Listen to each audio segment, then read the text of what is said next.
Yo mga idol, kamusta na? Barangay Ginebra updates tayo, pero bago tayo magpatuloy, palike and subscribe naman po bilang suporta sa ating YouTube channel. Isang star player ng San Miguel Beer magkakaroon ng trade or lilipat sa koponan ng Barangay Ginebra. Well guys, magkakaroon na nga po ng susunod na laban ng Ginebra. Bukas na nga po, December 15 kontra sa koponan ng San Miguel Beer. Pero bigla pong lumutang at lumabas sa mga updates na ito at balita at usapan din na isa nga pong star player ng San Miguel Beer ang lilipat sa Barangay Ginebra. Wala po tayong ibang tinutukoy dito kundi itong si CJ Perez. Well guys, tulad po na aking sinasabi, maraming pasabog po ang Barangay Ginebra. Bakit kamo posibleng magkaroon ng trade or ma-trade ito nga pong si CJ Perez dito sa Barangay Ginebra? Dahil na nga rin po yan sa kagustuhan nga po ni Coach Tim Cone na makumpleto at mas lalo pang mapalakas nga po ang Barangay Ginebra para nga po sa gaganapin or mangyayaring Olympic qualifying tournament na gaganapin nga po next year. Kung matatandaan po ninyo, humina ngayon ng performance ng Barangay Ginebra dahil nga po sa mga bagong player ng Ginebra at yung ibang mga star player naman ay na-injured tulad na lang po ni Scotty Thompson.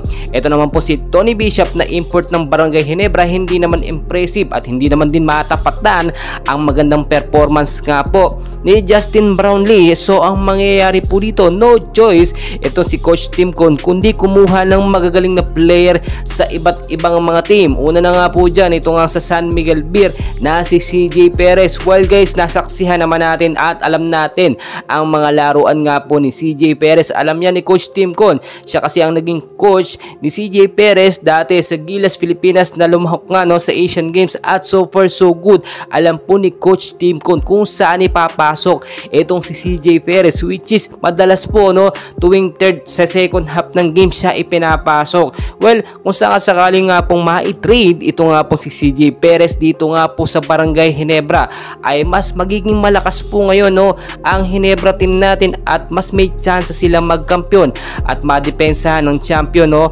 dito nga po sa ngayong conference na ito. Dahil kung makikita po ninyo, so far medyo mababa po ang performance ngayon at rankings ng Barangay Ginebra. Nangungulelat po sila panalo naman sila sa mga susunod na malaban nila o yung mga recent laban nila, panalo sila.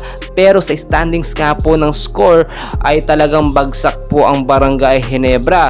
Ang sinasabi po kasi natin dito, hanggat wala pong Justin Brownlee sa Barangay Ginebra ay mahihirapan po ang Ginebra team natin na makaangat or magkampiyon ngayong season. At inaasahan din po natin next year pa makakapaglaro itong si Justin Noype Brownlee. So wala pong no choice or wala talagang choice itong si Coach Tim Cone kundi kumuha ng ibang player galing po sa iba't ibang malalakas na team. And well guys, marami pa tayong kaganapan, patuloy ko kayong i-update. And please, wag nyo pong kalimutan mag-like and subscribe para update kayo sa ating mga Barangay Ginebra updates. Maraming salamat.